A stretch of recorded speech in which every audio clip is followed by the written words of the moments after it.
તો પંચમહાલ જિલ્લામાં વરસાદી માહોલ। કારોલ પંથકમાં મેઘરાજાનું ધમાકેદાર આગમન। મેઘરાજાએ ધડબડાટી બોલાવતા ખેતરો અને માર્ગો થયા છે પાણી પાણી।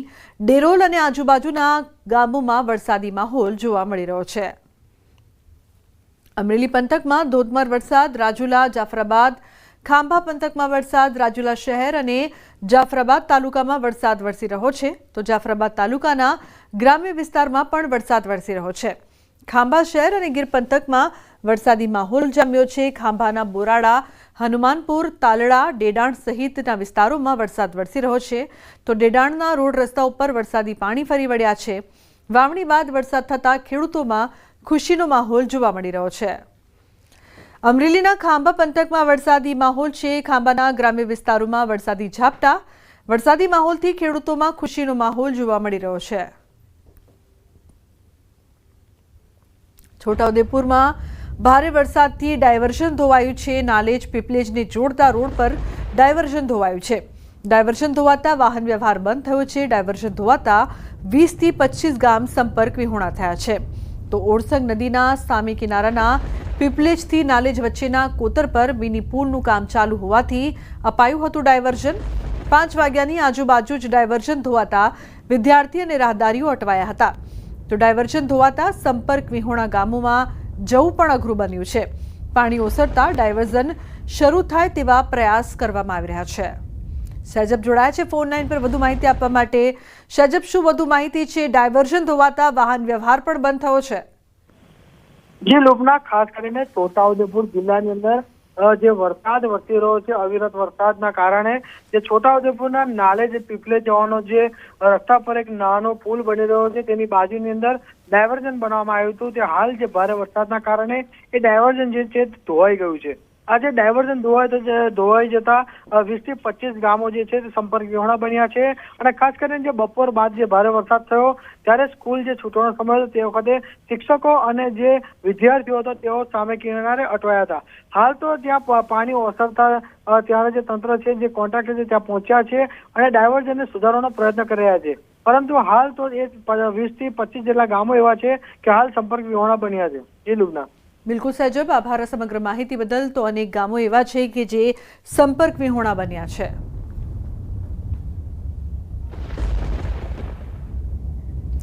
છોટાઉદેપુરમાં વિકાસની વાતો વચ્ચે વરવી વાસ્તવિકતા। આદિવાસી પ્રસૂતાને બાળક જન્મ પહેલા દર્દ અને પછી પણ દર્દ।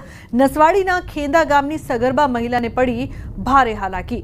સગર્ભા મહિલાને જોડીમાં નાખી લઈ જવાઈ હતી હોસ્પિટલ। મહામુસીબતે પહોંચેલ સગર્ભા મહિલાએ આપ્યો હતો બાળકને જન્મ। બાળક જન્મ બાદ ઘરે પરત ફરતા પણ મહિલાને મુશ્કેલીઓ પડી। હોસ્પિટલમાં રજા આપ્યા બાદ ખિલખિલાટ ગાડી મહિલાને મૂકવા આવી હતી, તો ખરાબ રસ્તાના કારણે ગાડી ગામ સુધી ન પહોંચી શકી।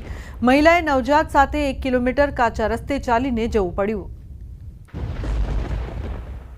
તો જે પ્રકારથી હાલાકી અહીં અપાર જોવા મળી રહી છે કાચા રસ્તાના કારણે ગ્રામીણોને કયા પ્રકારની હાલાકી છે, પહેલા દ્રશ્યમાં આપ જોઈ શકો છો કે કઈ રીતે સગર્ભાને જોડીમાં લઈને જવું પડી રહ્યું છે અને બાળકના જન્મ બાદ પણ એ જ હાલાકી। બાળકના જન્મ બાદ પણ આ સગર્ભા જે છે કે તેને રસ્તેથી ચાલીને આવવું પડી રહ્યું છે, કારણ કે જે પ્રકારનો વિકાસ છોટાઉદેપુરમાં થઈ રહ્યો છે તે તંત્રએ જોવું જોઈએ પહેલાના અને પછીના પણ દ્રશ્યો।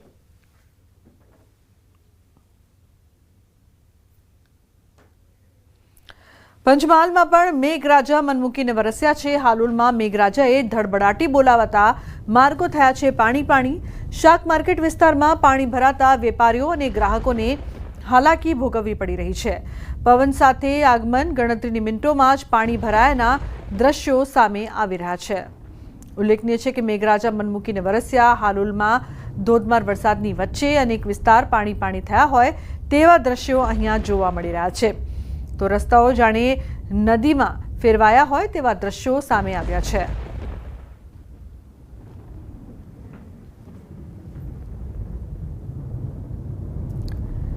સરદાર સરોવર નર્મદા ડેમના ઉપરવાસ મધ્યપ્રદેશમાં સારો વરસાદ પડતા નર્મદા ડેમની સપાટીમાં વધારો થયો છે। હાલ જળ સપાટી 119 મીટર છે અને ડેમમાં 2723 મિલિયન ક્યુબિક મીટર પાણીનો લાઈવ સ્ટોરેજ જથ્થો છે। જો કે ઉપરવાસમાંથી 20,870 ક્યુસેક પાણીની આવક થઈ રહી છે, એટલે પાવર હાઉસ દ્વારા 24,000 ક્યુસેક પાણી છોડવામાં આવે છે. નર્મદા નદીમાં વધુ પાણી છોડવામાં આવતા ગરુડેશ્વરનો વિયર ડેમ કમ કોઝવે ઓવરફ્લો થયો છે. સુંદર આહલાદક નજારો જોવા મળી રહ્યો છે. ત્યાં પાછળ જે ડેમ ઓવરફ્લો થાય છે નર્મદા મૈયાના કિનારે, તો ત્યાં પણ અમે દર્શન કર્યા અને જોવાની અમને ખૂબ મજા આવી. હર કંકર એક શંકર એ ભાવનાથી અમે માતાજીના દર્શન કર્યા અને અમને ખૂબ આનંદ થયો. અમે વડોદરા રહીએ છીએ અને સ્પેશિયલ ચોમાસાની સિઝનમાં આ વિયર ડેમનું ઓવરફ્લો જોવા આવ્યા છે. આના વિશે પહેલાં ઘણું સાંભળ્યું હતું, પણ આજે જોઈને બહુ વધારે સારું લાગ્યું. નર્મદા ડેમ ઓવરફ્લો જોવા આવ્યા હતા, પણ એ પોસિબલ ના રહ્યું, પણ એના જ ઇક્વલીમાં બહુ જ વધારે સારું છે અને ઘણું ગમ્યું.